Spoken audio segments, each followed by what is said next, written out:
Finalmente i giornai i fa largo all'allegria, al boresso, a buon umor, sbandonando la malinconia. Nelle pagine della provincia gh'è ormai una nuova star, che con trovate esilaranti la continua a spopolare.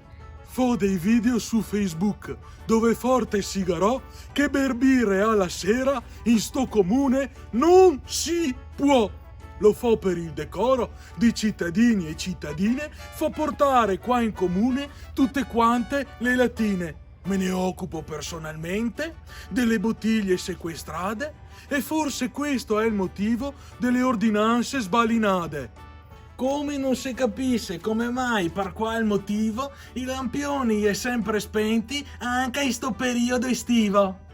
E pensar che i lampioni è pronti, sì però è sempre spenti. Non si può!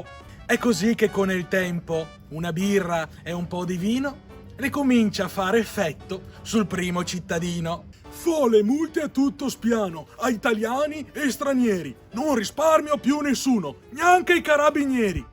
L'altro giorno ero pienotto e col comandante ho cria. E dopo due fiaschette la camionetta go a multà. Che vedemo chi comanda, son il sceriffo e lui no. E finché gavaro fiato forte sigarò, non si può. Mentre i cittadini, i par abituati a ste sparade, le compagnie teatrali ieno un poco preoccupate. Sarà mai che po' questo nei teatri, nel quartier, con le sue paiassade e ne porta via il mestiere? Alla fin tutto è permesso per mantenere ben ordinà cittadini, municipio e tutta quanta la città.